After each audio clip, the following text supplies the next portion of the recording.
Hey there, friends. It's your Bad Couch Guru, Lindbergh. And today we've got a question from someone in one of the forums that I'll remain nameless because it just seems like the right thing to do today.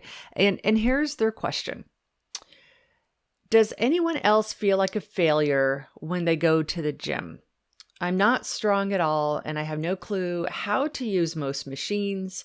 I've done some research, but I'm still a super beginner. All I know is to use cardio machines and the leg press machine. I might have to hire a trainer, but it's so expensive. Yeah, so I hear ya. I hear you about going to the gym the first time and wondering, can you do this? What about all the equipment out there? There's all these people who seem to be able to just jump on and use it with no trouble. And so I want to give you a couple of pro tips.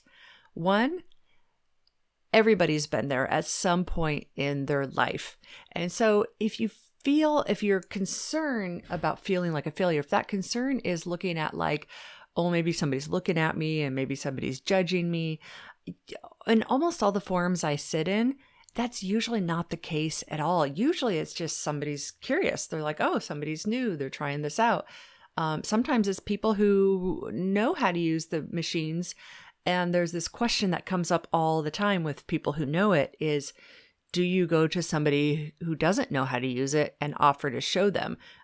People would usually love to show you, but there's this weird unspoken rule and culture in gyms that if you don't know the person, you shouldn't go up to them and be like, hey, let me show you how to use this.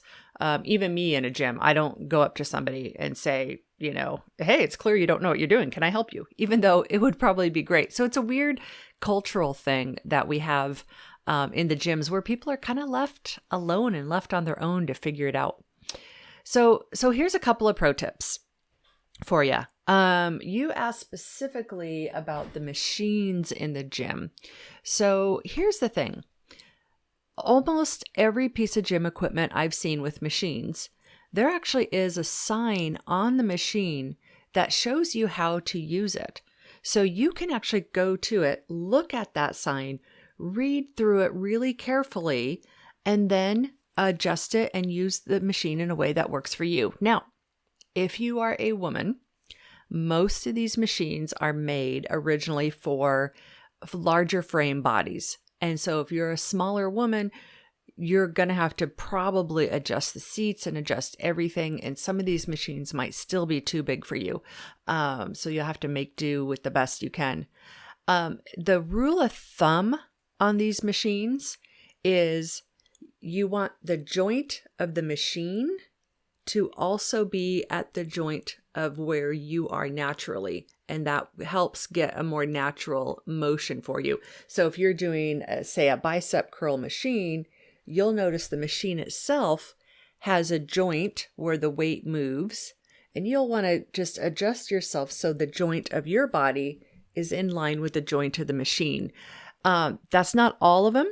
But for the most part, you want to see where is the tension coming from and make sure you're lined up with your body.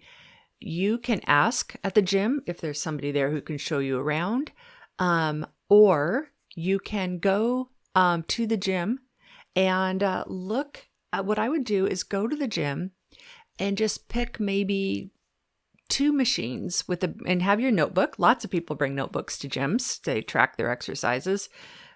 Take a gym and take a picture of the machine or write down what the machine is.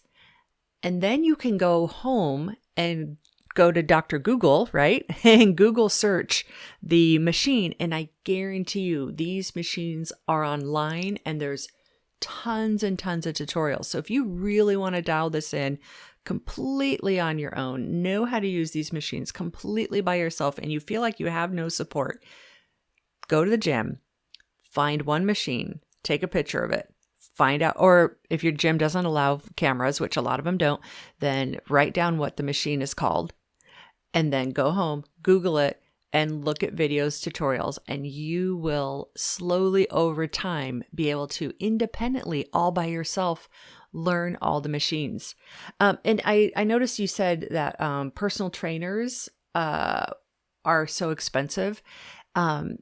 I hear you on that. I hear you on that. And so look to see, maybe there's a trainer who would work with you for just one session. But even if they work with you for one session, they run you through a lot really fast. Maybe put up a Facebook post since you're on Facebook and say, hey friends, does anybody know the gym really well? Do they want to join me for one workout?